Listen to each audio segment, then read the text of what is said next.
The following is a project of our nonprofit newsroom. Support Midcoast Morning and local journalism today at chly.ca/donate. Local news doesn't survive without local support.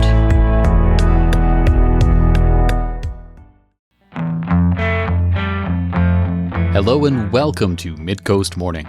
I'm Joe Pugh. The Green Party of Canada is in the midst of choosing a new leader, and one leadership hopeful was in Nanaimo this past weekend. Mike Morrice is the former MP for Kitchener Centre. He's one of two candidates in the race to replace outgoing Green leader Elizabeth May. Morrice spoke at a Sunday evening event at the Pacific Gardens co-housing community on 7th Street. Also in the race is Nira Dookeran, who we'll hear from later on today's program. Following Sunday's event, I spoke with Mike Morrice in the lobby of the co-housing community. I'm Mike Morrice, former MP for Kitchener Centre and running to lead the Green Party of Canada. And in your pitch to lead the Green Party of Canada, you have swung through Nanaimo. You presented to a crowd here tonight. Why did you decide to throw your hat in the ring to be leader of the federal Green Party? I just believe that the party can be a part of building the movement we need to confront the billionaire class and fight for regular Canadians. And tonight was a part of hearing from members right across the country as we jump into this leadership race, to hear from them and to build out the party as we go through this race. And what is your pitch? What do you feel like you want to make your priorities in this leadership race? Yeah, we've put forward, if we're going to confront the billionaire class in this country, it comes back to making sure that the government works for us. That means that the government should be investing in the solutions that improve our lives. That means addressing the housing crisis, for example. It means, taking on issues with respect to healthcare, for example. It means also making sure that we have a system that's more fair. We live in a country where a small subset, 86 billionaires, have more wealth than the bottom 6 million Canadians combined. And so those investments, along with that, we also need to look at fair taxation and a system that looks at things like an inheritance tax, for example. Of course, as Greens, we are clear about the need to take on the climate emergency and that these things are all interconnected. Our current government is spending tens of billions of dollars of our money building another pipeline, which is really just a wealth transfer from all of our pockets to the pockets of foreign-owned, massive oil and gas giants who are already ripping us off at the pumps and raking in billions and billions of dollars. And so that all that comes back together again around the idea that the Greens are needed in this moment to help build the movement we need to take on the billionaire class and fight for regular people. Talk to me about the current context of the Green Party as we're having this leadership race. What are you hoping to do with the party, and how do you see yourself potentially replacing Elizabeth May, who has been the leader for so long, then wasn't the leader, now is the leader again? How do you move past that? I'm really excited about the context. We see Greens around the world making huge strides in New Zealand, in the UK. We're seeing it in Canada right now too, where Greens are polling first in PEI. Emily Lowen is making huge waves here in BC. Where I live in Ontario, Greens have recently doubled their caucus. My colleague Aisling Clancy, the MPP for Kitchener Centre, is also Green, for example. And we need to learn from how and where Greens win in this country. Greens win when strong, well-respected community leaders stand up and say, I want to be a voice for my community with a party that shares common values with Greens all around the world. And I'm really excited about this moment for Greens to stand up and be part of a progressive group of MPs who are fighting for regular folks through the next election and into the next parliament. In the last federal election, it's no secret that more so than usual, there were two parties getting most of the votes. That seemed to really shape a lot of the local races, including, I think fair to say, the one you were taking part in Kitchener Centre. How do you try and gain support in that context of two parties getting the vote. The NDP have lost a lot of seats, and then you're trying to get in there as well. Well, I think it starts with just listening. I can speak for my own community, and having knocked on doors in North Vancouver just yesterday, I can say there's some of this here as well, which is a lot of remorse around folks who thought they were voting for one thing and realized that actually they've ended up with a different type of conservative party that they weren't necessarily expecting. And so we've got two fairly conservative parties in this country who are so similar at this point that they increasingly share the same policies and even the same MPs in a lot of cases. And so I think that means that those folks who, I can speak in Kitchener, for example, who are feeling like they didn't vote for what they're getting right now, we can offer them something that does address the climate emergency and does take on the billionaire class and does put forward solutions to the housing crisis and does so without the name calling and the heckling and all that turns most of us away from politics. There's certainly huge appetite for that in Kitchener, and I heard some support for that tonight in Nanaimo and yesterday in North Vancouver, and I'm looking forward to going across the country and hearing from more folks around doing just exactly that. What did you pick up from your time in the House of Commons as an MP that you would be looking to bring to the role as leader of the party? Yeah, I think a big part of it was just recognizing how important it is to treat people with respect. We can disagree about policies, as I have just in our conversation we've had so far tonight. We can even criticize the policies of other parties without criticizing the person and without taking down the person. I experienced that as a Green in Ottawa myself, where I had friends in all parties, and those are the people that I then worked with to make progress for folks in my community. Those are the people I worked with when we fought for more equitable arts funding, when I fought for electoral reform, for addressing poverty in this country. And I think Greens have a pretty strong track record of working across party lines to get things done, but also being really honest about the issues we're facing and why we're facing them. And that's where I come back to being clear about the extent of the wealth inequality in this country and how we need to tackle that head on while we tackle the climate emergency, the housing crisis, and all the rest. You referenced some of the perspectives shared by members of the community tonight. There were some folks who felt like the climate crisis is here. We're seeing new Canadian towns burning down every summer, it seems. And there's a concern that perhaps folks in the room tonight were feeling like the political class doesn't seem to be acting with some kind of urgency, and they're worried there's maybe even a sentiment of, maybe in a few years we can have a good election and get a few members of parliament to maybe change the system so that in the next election, and there's a worry that, things might have degraded even further by then, and there's a worry maybe even that some folks are just going to check out of the whole system. What would you say to respond to that kind of concern or sentiment?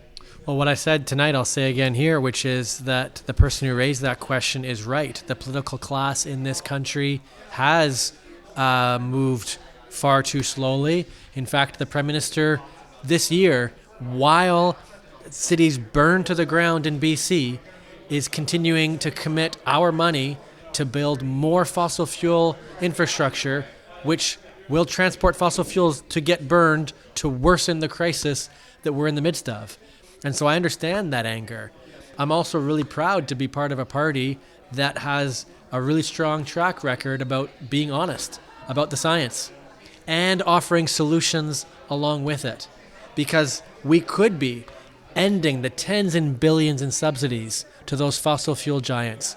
we could end the building of new fossil fuel infrastructure. And in its place, we could use that money to build and invest in the electricity grid to run interprovincially the way we need, to build the transit that islanders need here in Nanaimo and that we need right across the country, to be investing in a national firefighting service right across this country, to go through the list of the climate solutions that would meet the moment we are in and that we could invest in if only we weren't handing money hand over fist to the very industry making it worse every single day.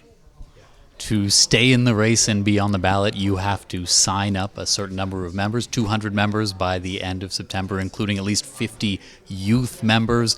Are you on track to meet that target, and how is recruiting new members to the party going? Well, our goals aren't just about meeting a certain minimum threshold. It's certainly about winning the leadership race, but it's also about bringing new folks into the party. It's probably why I'm so glad to be here in Nanaimo tonight, is to be making that case about this is a moment to renew the party, to bring folks in. And the numbers won't be coming out until October 1st, so you can watch for that then as the first point. The party will be announcing how many new members each of the candidates have brought in, as well as how much money each of the candidates have brought in.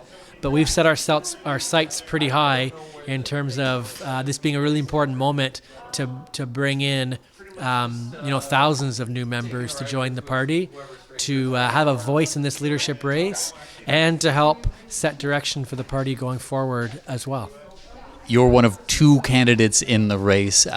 What would you say to people to convince them that you are the one of the two who should go on to become leader?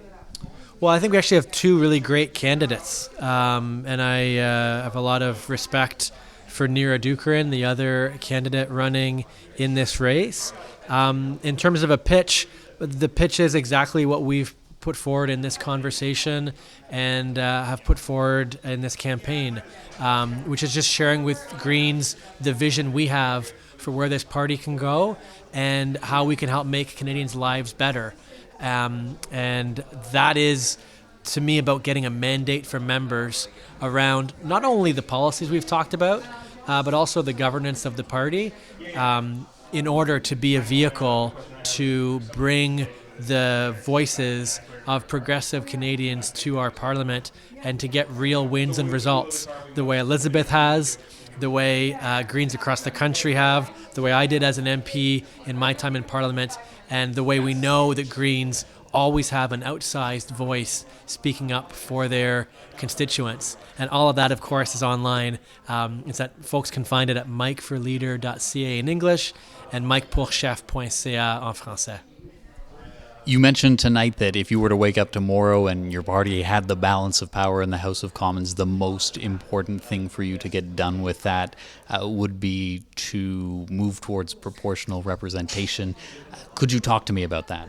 Yeah, it's one of several commitments that my team and I have made in this campaign. I think it's really important to make those commitments so that party members and those who join know what they're voting for in this race.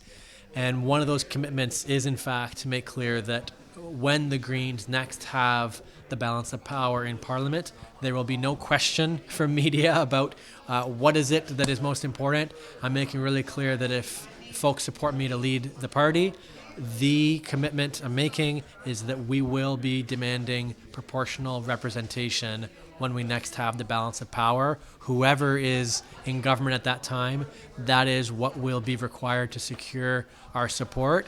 And that is because it is such a foundational need to improve our democracy, to get more diversity in our parliament, to get a more true sense of Canadians' perspective heard in our parliament. The way we do that is by securing proportional representation, the way most other OECD countries already have done, the way that Canadians expect us to do. A vast majority of Canadians support improvements in the direction of proportional representation, and that's a big part of why I'm committing to it. If you think about the issues we've talked about, addressing wealth inequality, addressing the climate crisis, addressing the housing crisis, we would have a more representative parliament of MPs who are fighting to address those crises at the scale required if we had a system where every single vote counts. And unfortunately, we don't have that yet, but it's what I would be putting forward would be our one demand under a system where we had the balance of power. You're running to be the leader of a federal party. How is your français? Ouais, on peut parler un peu en français. D'abord, j'ai grandi à Montréal. Peut-être I can go back to English for the benefit of your listeners.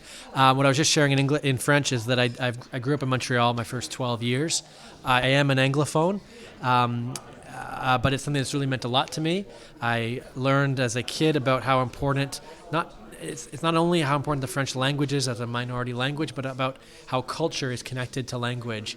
As an MP, it was really important to me, and so in the last 7 years or so, I've been taking classes in French. It meant that as an MP, I could work with my Francophone colleagues in their first language, which was, I think, a big part of just showing respect. And I think it's even more important as a federal party leader. I certainly have more work to do. That's why I'm continuing to take classes. But it's also why I love kind of surrounding myself with French culture. I've got a French book in my backpack, listen to podcasts when I'm in transit. I find it's just so important to be, English culture is kind of everywhere. You don't have to work to make sure you take it in. But it's a really important part for me about a bilingual country is making sure I invest in taking in Quebecois culture, French Canadian culture, and improving my French language skills, which I'm really committed to continue doing and have been for the last many years.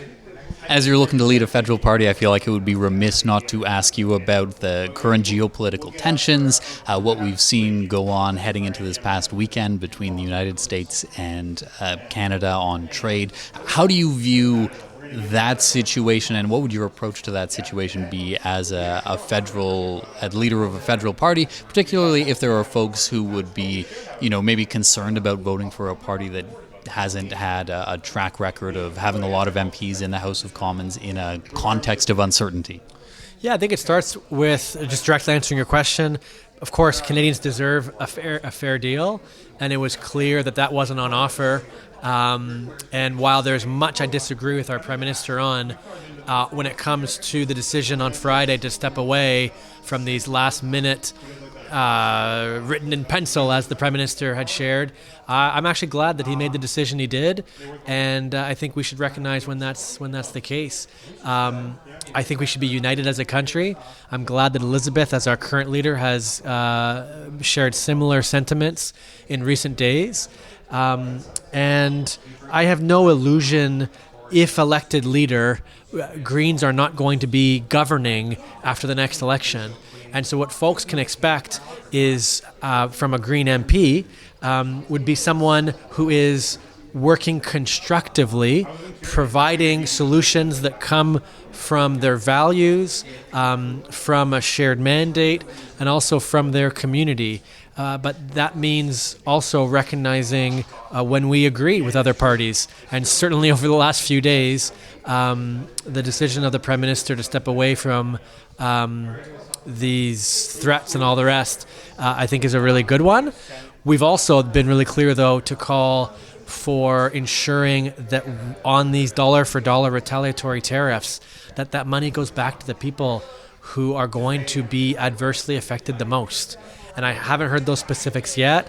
And so as Greens, we're calling for those specifics about how, whether it's a worker who might lose a job from a sales downturn at their company, to a low-income Canadian who may see higher prices at a checkout, to companies, small businesses who might need support as they need to turn to new markets. We need to make sure that those who are hurt the most, specifically by the retaliatory tariffs, are getting the support they need from this government, and avoiding what we're seeing in the U.S., which is that with the tariffs, of course, it's been the wealthiest companies who have gotten richer while regular people pay the price. We need to make sure that regular Canadians and those who may be affected are provided the support they need from the federal government. Is there anything else you'd like to let the people in and around Nanaimo know about your candidacy in this Green Party leadership race? Well, just specifically being a radio station serving a campus community, I think it's just important to underscore how important young people have been to every social movement in this country. Young people are on the front lines of it, and it's why as Greens we're so keen to engage with young people, is that we want to be alongside young people across the country in what they're going through. In my home province, for example, we have OSAP funding, so post-secondary funding, getting cut by the provincial government, and I have really enjoyed being alongside young people, pushing back against that. And I want to make sure that across our party, certainly if elected leader, we continue to be alongside young people. For those who are curious about joining the party, for folks under the age of 30, membership in the Green Party is free. So that's young people between the ages of 14 and 29. If they want to join the party, we'd love to have their ideas, their input, and their activism contributing to strengthening the Green Party. And it's totally free to join. They can join by going to mikeforleader.ca and clicking join under the Young Green category of folks ages 14 to 29. And for folks over the age of 30 listening, they can also go to mikeforleader.ca. All the details about the campaign are there. But I just think it's so important. I'm so glad you're here tonight. In terms of media covering, having a campus radio station tonight, I'm really, really glad for your time being here. And really glad for young people to check out our campaign and to consider joining the Greens. Mike Morrice, thank you very much for your time this evening. Appreciate you, Joe. Thanks. Mike Morrice is running to be the next leader of the Green Party of Canada. Midcoast Morning is part of our nonprofit newsroom project, supported by listeners like you. Keep this program on the air by funding it today with a monthly sustaining donation at chly.ca/donate. We've got tote bags and shirts if you need an incentive. On today's program, we're covering the race to become leader of the Green Party of Canada. Leadership hopeful Mike Morrice was in Nanaimo for an event Sunday evening, and we heard from him earlier on in the show. Running against Morrice in the race is Nira Dookeran, who has been a candidate for both the federal and Ontario Green parties in elections past. I spoke with her Tuesday afternoon. Hi there, my name is Nira Dookeran. I'm one of the two candidates running for the leadership of the Green Party of Canada. I'm really happy to be here. Thanks, Joe, for inviting me to Nanaimo, even virtually, and I hope to be in Nanaimo in person later in the campaign. Well, thank you very much for making the time to speak with me. What prompted you to throw your hat in the ring to be a potentially leader of the federal Green Party? That's a very good question, and I ask myself that sometimes these days myself. I've been a member of the party for 12 years. I started out in 2015 running as a candidate in that longest election campaign we've ever had, the one that put the Liberals in and replaced Stephen Harper's Conservatives. I've run in 6 campaigns, provincially and federally. I'm living in Ontario now, so Ontario provincially. And I've worked within the party at a grassroots level quite intensively for the last 6 years, because I had this question after the 2019 election. 2019, pre-COVID, people will remember, it was supposed to be the climate election. The Fridays for Future marches were, youth-led global marches for the climate were at an all-time high, and Greta Thunberg was out there raising the profile of the climate in a way that was really attracting a lot of attention and galvanizing focus and energy and activity around our climate emergency. And the Green Party of Canada should have won more seats in 2019, and we didn't. So a number of members, including myself, decided to look more deeply at what was the disconnect between, a higher profile for the climate, and yet the Green Party, which represents climate and ecological wisdom and sustainability and all the rest of it, wasn't making the gains. Why are people not voting for us?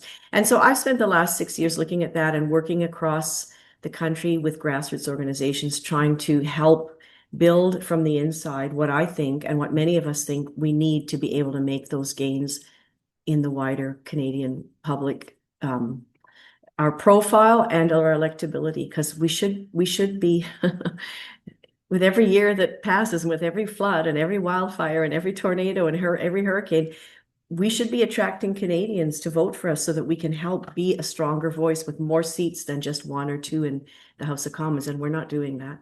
So that's why I decided to run. Well, what's your vision? How would you propose to do that? What would a Nira Dookeran-led Green Party look like? So good question. So here's my answer.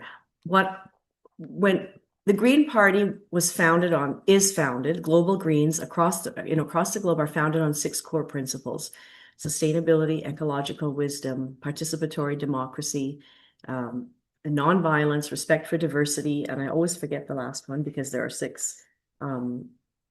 Ecological, did I say nonviolence? Social justice.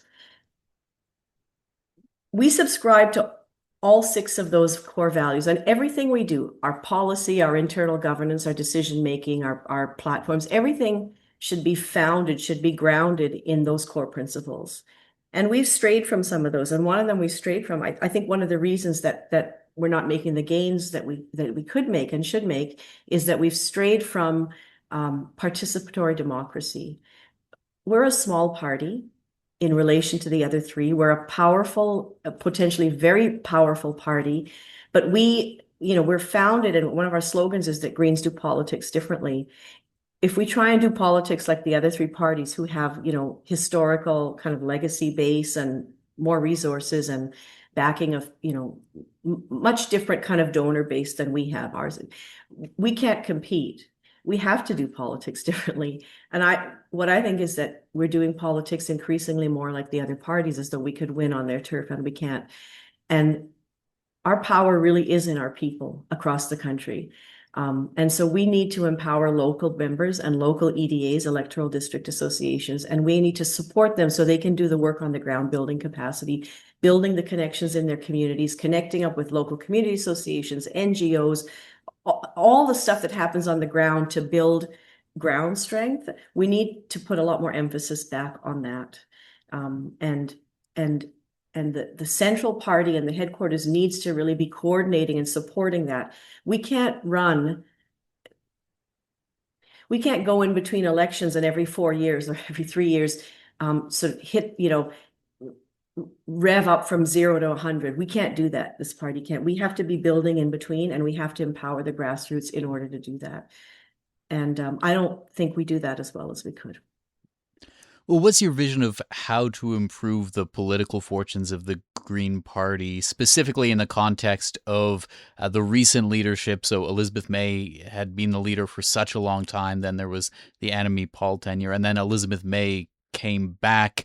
How do you try and maybe look to move past that if you're able to be the leader and convince people to come and support the Green Party? And what's your view on the current context and what your vision would be coming into it? I'm not going to criticize anyone who's in the party. Elizabeth's done a fantastic job bringing the party from where it was when she was elected in 2006 as a leader and then elected to the House in 2011. She's a fantastic parliamentarian. I'm not going to do anything that criticizes the way we've done things so far. I just think we're ready for a change. And what we need to do is go back to basics, go back to the grassroots and empower them. We have grassroots initiatives within the party that have been going on for years, like something called EDA empowerment. So I've been a part of that since 2017. And that's kind of peer-to-peer organization of Greens across the country, building capacity across the country, sharing best practices, working on projects together. We're working right now on something called the 343 petition project, which is a carbon budget. That's a petition it's going to be presented in the House in September, October by Elizabeth. And it's been an effort among grassroots Greens across the country to create. We learned the parliamentary process for petitions. We've spread it across the country. We designed a website. We've gathered petitions. This is going to be presented, and it hasn't originated from headquarters. It's originated from the grassroots. What I think we need to do is more of that. I'm not really interested in being, you know, I'm not interested in being like a star leader. That's not my vision of leadership. Good leaders make more leaders. I spent 30 years in education, in public education. I'm really all about building capacity in everybody else. And so I know something about doing that. My job ultimately is to make myself almost redundant. And the leader in the Green Party is really just the chief spokesperson for the policy. The policy should be member-led. We have a process for member-led policy development. Um, we need very much to decentralize the power, decentralize the decision making, and that's my vision. And a lot more, we need a platform. We need sort of like a digital platform to allow for peer-to-peer sharing and building. It's really just we need a much different structure. We don't need a hierarchical structure. We need a lateral structure. Something, I don't know if your listeners would be familiar, but things like Sociocracy 3.0, like there's these methods of organizing that are being used all over the world in places from schools to political parties to, tech companies. And there's better ways to organize an organization today than the standard political hierarchy with, org chart up to a leader. And like we could do this more efficiently and more effectively if we use more modern methods of organizing and the tech that would support it. That's what I've been exploring, not myself alone. Lots of Greens have, and I'm the one who decided to throw my hat in the ring and speak for this way of us both going back to our core values and reorganizing using these more modern ways of organizing to do politics differently and to work smarter. We can't compete in the way we can't compete on the ground using the ground rules or the rules that legacy parties have used in this country for the last 150 years or so. Well, following on from what you were talking about there, the last federal election was more polarized, more of a two-party race in most places in Canada than other recent federal elections in our lifetime. How would you try and get the Green Party more support in that context specifically? Okay, well, I think that's asking for a bit of a miracle. Like both the NDP and the Greens and any other party out there wasn't really any kind of an alternative for people last year, right? And we saw that provincially in Ontario with our election as well. Doug Ford was put on his cape and he was Captain Canada and he was going to save Ontario from Trump. And so I think we need to go back and build our capacity because Trump is not going to be around forever. And that's a very big question, right? I could go on and on about Project 2025 and their long-range plan to take over North America and all the rest of it. Well, but maybe just on that I think we need to build capacity and be ready, right? We need to build capacity and be ready so that when the time is right, the Greens are a unified, coherent, relevant, up-to-date force that can step in when the moment is right. Mark Carney, campaigned a lot last year on I'm the man of the moment, right? And in many ways, he was the man of the moment. I mean, he was probably the best alternative we had for the situation we were facing. Leadership is very context dependent. It's history dependent.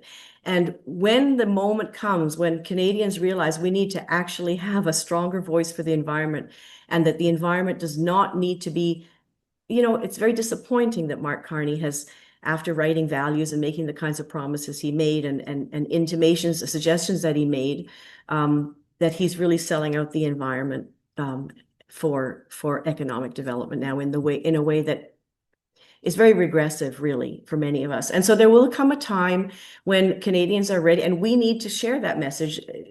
We need to share it convincingly with a wider public. We need to communicate convincingly the proposition that the environment and the economy are not at odds fundamentally. It's a foolish wager to be building economic, to be trying to build our economy in the face of Trump and in the face of the economic situation we're in, to be going back to fossil fuel like oil pipeline expansion. This is so regressive. It's not funny. So Well, maybe just on that issue, another way to approach it, if you were the leader of a federal party, of the federal Green Party, how would you approach an issue like the trade dispute between Canada and the United States that we've seen flare up over the last weekend? If we're going to look, I don't have all the answers to that, okay? I don't have all the answers. If I did, I'd probably be prime minister already. But if we're going to build an economically viable, prosperous country in the face of the kind of international aggression and sort of, this disintegration of the world order, the reliable world order we've known, we do need to base our economic development on something sustainable and long term. And sustainable and long term, according to everything, according to all of the science, sustainable long term isn't fossil fuel expansion, right? It's not fracking the shit out of the rock. It's investing in clean tech. It's investing in more solar and wind and geothermal and tidal and biofuel and all of these things that we're not investing in enough. We do need a diversified energy economy. The energy transition from where we are to where we need to be there's no plan. There's no, even this pipeline, this Alberta pipeline is a kind of knee-jerk thing because Alberta put the screws to the rest of us. And so now we have a pipeline, right? That memorandum of understanding, many people believed, and maybe Mr. Carney believed himself, that was just to placate Alberta, but no one ever thought anyone would actually get that done, right? But now, we need to be building a sustainable green economy we need an energy transition. We need diversified sources of energy, and they have to be green and sustainable. And the fact that, China is the leading, solar power is the cheapest form of power. China's producing solar. The state that is producing the most wind is Texas. If Texas thought that the future was in fossil fuels, Texas would not have been investing the kind of money in wind turbines that they're doing. They're the number one state in terms of production of wind turbines or wind power. Everybody else sees the writing on the wall. Canada is getting left behind, actually. There are two contestants in this race to become leader of the federal Green Party. What would you say to people to convince them that you are the one of those two members that they should choose?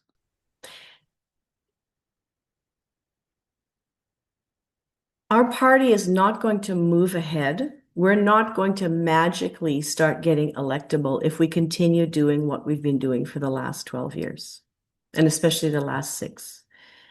So anybody who's in denial that we need to do some internal reorganizing in a fundamental way isn't going to lead our party to the kind of success we need, the kind of changes we need to achieve electoral success.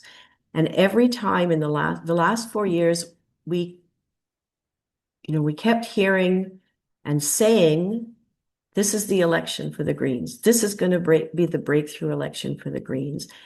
There's a reason we haven't had a breakthrough election. Maybe it's not the same reason for every one of the last 4 elections, right? That I've been on, 2015, 2019, 2021, and 2025. But the fact is, we've plateaued. And in fact, with the NDP last year, we have declined in support.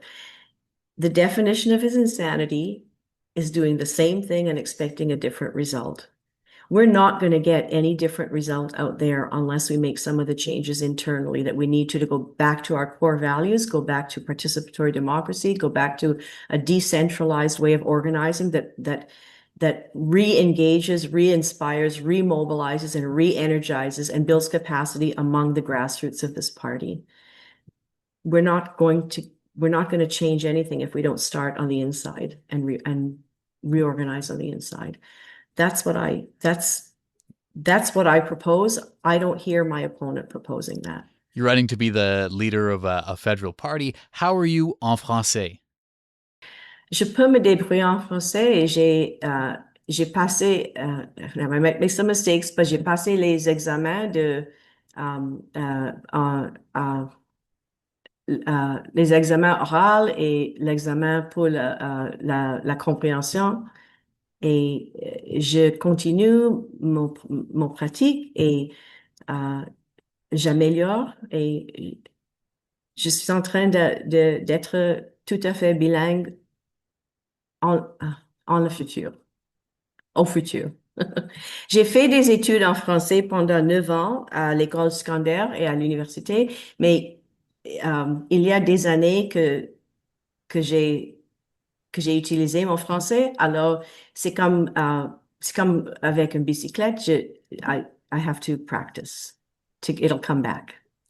Is there anything, well, actually, before I ask you that, as part of this leadership race, you have to recruit 200 members, 200 new members, including 50 young members by the end of September. You feeling like you're on track to meet that goal? And could you just share with me how the membership drive is going thus far? I don't have the numbers. My team has the numbers, but we're working steadily with both our fundraising. We have to raise $15,000 by September 30th and 200 members, 50 of whom are young Greens, you're right, which is 29 and under. And we're moving steadily towards that goal. Is there anything else you'd like to let folks know about your candidacy in this race to become leader of the Federal Green Party? I think what I'd like to say, I mean, I've spent 30 years as an educator at all levels, college and high school and nursery school and everything in between. I've raised my son single-handedly, generally single-handedly, and I have a lot of life experience. I have a lot of professional experience. You can go on my website, go on the campaign website, nira2026.ca, and take a look, and there'll be more there. And feel free to reach out and ask questions. Feel free to come to any of our town halls or meet the candidate, which will be starting after the Labor Day weekend, and get to know me better and get to know what I think better. And I'm interested in hearing what other people think. So I'm interested in having a conversation with people. I'm interested in hearing what people think. And I'm not coming with a preset program. I do have ideas about how we should. I know this party from the inside fairly well, and I know what members think, and I know that I'm standing here offering myself as a leader, as a spokesperson for many members who believe what I believe. And I said earlier, I'm the one who stepped forward to put voice to this in the leadership race, but I'm backed by a lot of members who believe that we need this change.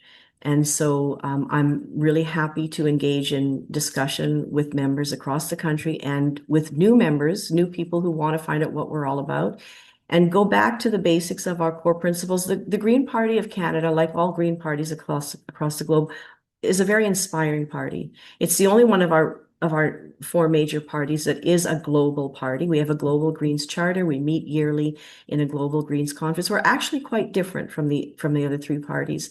And I'd be happy to share how we're different with people either who are old members who have become a bit disenchanted with the way we do things now, or new members who want to find out how Greens are actually different and how we could offer a different alternative in the Canadian political landscape. I believe in this. I'm not getting paid a dime for any of this. I'm retired. I retired 7 years ago from teaching. I could be on a beach, but I'm here because I believe in this. And I would love the chance to share that with other people if they're willing to listen. And I'm willing to listen to them, definitely. Nira Dookeran, thank you very much for taking the time to speak with me.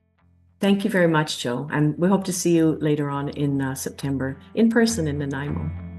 Nira Dookeran is running to be the next leader of the Green Party of Canada. Voting in the leadership contest runs from November 2nd to 13th, with the winner expected to be announced November 14th. That's our show for the day. Thank you for joining me. I'm Joe Pugh, host and producer of Midcoast Morning. Jesse Woodward is our executive producer, and RB Frew is our technical advisor. You can sign up for CHLY's newsletter at chly.ca/subscribe. If you have a story you'd like us to cover, you can email us at news@chly.ca. Our theme song is First One by local Nanaimo band Waste Management. That's all for now. We'll talk to you on another Midcoast Morning. This program gives thanks to the Nanaimo First Nation as we broadcast and podcast from their traditional territory. Thanks for listening.